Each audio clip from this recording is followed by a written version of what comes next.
안녕하세요. 메이저리그 칼럼니스트 이현우입니다.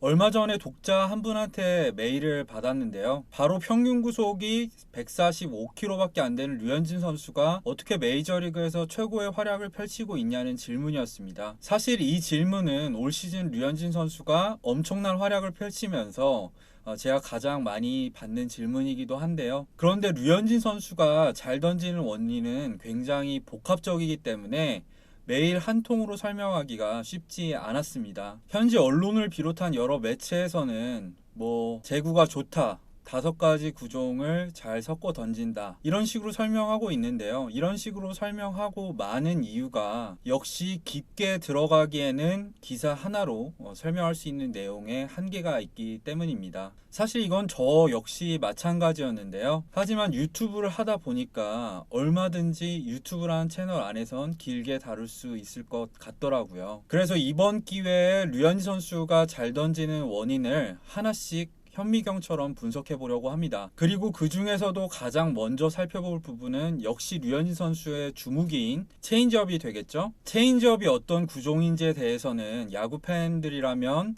대부분 알고 계실 것 같은데요. 그래도 본격적인 얘기에 들어가기 앞서서 한번 간단하게 정리부터 하도록 하겠습니다. 체인지업은 패스볼과 똑같은 동작에서 나오는 공인데 대신 더 느리죠. 그렇게 함으로써 타자의 타이밍을 빼앗는 구종을 가리켜서 체인지업이라고 합니다. 체인지업은 던지기 전에 잡는 그립을 통해서 여러 가지로 분류가 되는데요. 예전에는 가장 많이 쓰였던 3핑거 체인지업부터 엄지와 검지로 OK 모양을 만드는 서클 체인지업, 공을 이렇게 감아진 다음에 손바닥을 이용해서 던지는 팔볼성 체인지업, 중지와 약지를 벌려서 던지는 벌컨 체인지업까지 크게 4종류가 현재 쓰이고 있는 것 같습니다. 그 중에서도 류현진 선수가 던지는 체인지업은 서클 체인지업인데요. 서클 체인지업의 가장 큰 특징은 던지는 팔 쪽으로 휘어져 나가는 움직임이 굉장히 크다는 겁니다. 좌투수인 류현진 선수를 기준으로 하면 서클 체인지업을 던졌을 때 우타자의 바깥쪽으로 흘러나가는 것을 관찰할 수가 있죠. 그런데 류현진 선수의 체인지업은 사실 그렇게까지 움직임이 돋보이는 구종은 아니에요. 패스볼보다 평균 3.6인치 더 가라앉으면서 2인치 정도 더 휘어져 나가는데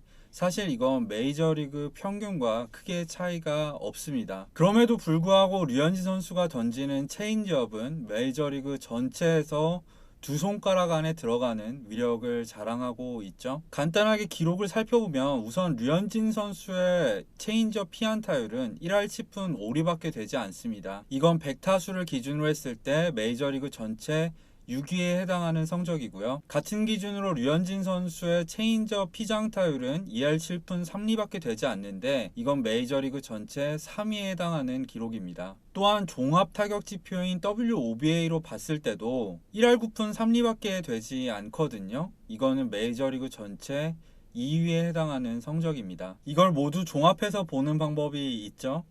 바로 피치밸류, 우리나라 말로 하면 구종 가치인데요. 류현진 선수의 올 시즌 체인지업 피치 밸류는 14.3점으로 메이저리그 좌완 투수 중에서 전체 1위를 차지하고 있습니다. 그럼 이쯤에서 궁금증이 생길 것 같아요. 왜 움직임은 평범한데 이렇게 위력적이냐? 그 이유는요. 바로 체인지업이라는 구종의 본질에 굉장히 충실하기 때문입니다. 앞서 말했듯이 체인지업의 본질은 타자의 타이밍을 뺏는 건데요. 류현진 선수의 체인지업은 움직임은 평범하지만 이 부분에 특화가 되어 있습니다. 먼저 류현진 선수의 체인지업은 패스볼과 던질 때 이제 공을 놓는 위치의 차이가 거의 없습니다. 지금 제 옆에는 베이스볼 서번트에서 제공하는 구종별 평균 릴리스 포인트가 투수 시점에서 보여지고 있는데요. 초록색이 체인지업, 주황색이 투심 패스볼,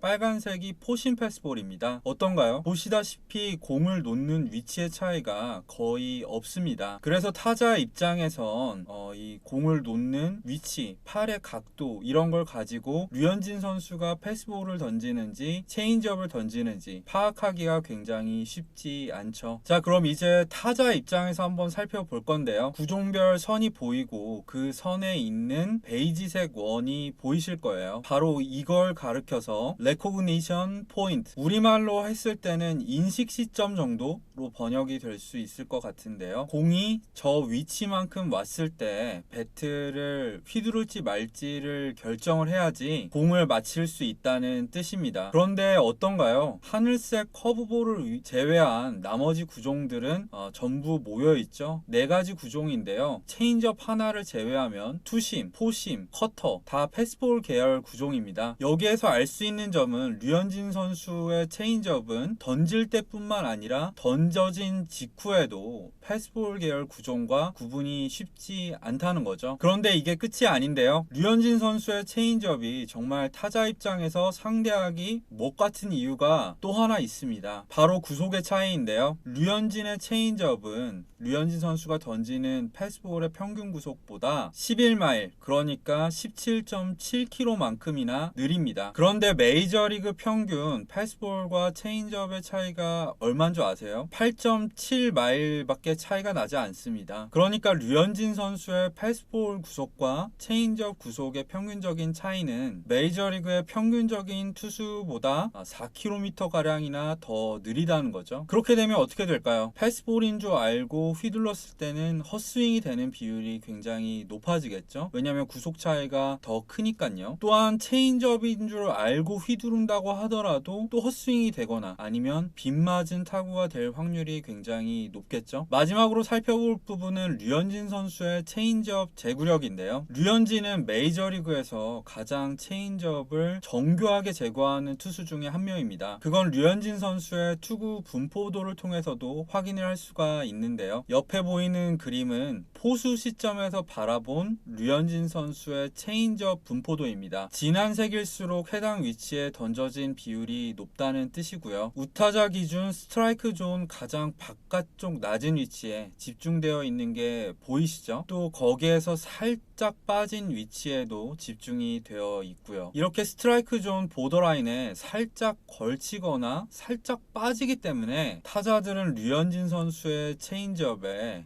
속수무책으로 당할 수밖에 없는 겁니다. 그럼 올 시즌 가장 인상적이었던 류현진 선수의 체인지업 몇 개를 살펴볼 건데요. 첫 번째는 지난 5일 샌디에고 전에서 타티스 주니어를 상대로 던진 체인지업입니다. 스트라이크 존에 살짝 빠진 위치로 던져서 완벽하게 헛스윙을 이끌어냈죠. 두 번째는 시카고 컵스의 하비에르 바에즈 선수를 상대로 던진 체인지업인데요. 지금 투구 위치 보이시나요? 스트라이크 존 가장 바깥쪽 낮은 위치를 통과했죠. 그렇기 때문에 그냥 내버려 뒀다고 하더라도 스트라이크 아웃을 당할 만한 멋진 공이었습니다. 마지막은 브랜든 크로포드를 상대로 던진 체인지업인데요. 올 시즌 류현진 선수가 가장 달라진 점 중에 하나는 제가 칼럼으로도 다루기도 했었지만 바로 좌타자 상대로 체인지업 구사율을 급격하게 높였다는 점입니다. 그러면서 좌타자 상대 성적이 굉장히 좋아졌죠. 자, 이렇게 해서 오늘 우리는 류현진의 체인지업이 메이저리그에서 가장 위력적인 구종 중에 하나인 이유를 살펴봤는데요. 너무 길어서 못 보신 분들을 위해서 간단하게 요약하자면 이렇습니다. 첫째, 류현진 선수의 체인지업은 공을 놓는 위치나 궤적이 패스볼과 굉장히 흡사하기 때문에 타자 입장에서는 판단하기가 쉽지 않다. 둘째, 류현진 선수의 체인지업은 패스볼과 굉장히 흡사한 투구 폼으로 던지면서도 패스볼과의 구속 차이가 다른 투수에 비해서 크기 때문에 스윙을 하더라도 헛스윙 또는 범타로 물러날 가능성이 크다. 셋째, 류현진 선수는 그런 체인지업을 완벽하게 제구하고 있다. 이 영상이 많은 분들의 궁금증을 해결하는 데 도움이 됐으면 좋겠고요. 재밌게 보셨다면 좋아요와 구독 버튼 눌러주시면 감사하겠습니다. 저는 그럼 다음 시간에 찾아뵙도록 하겠습니다. 감사합니다.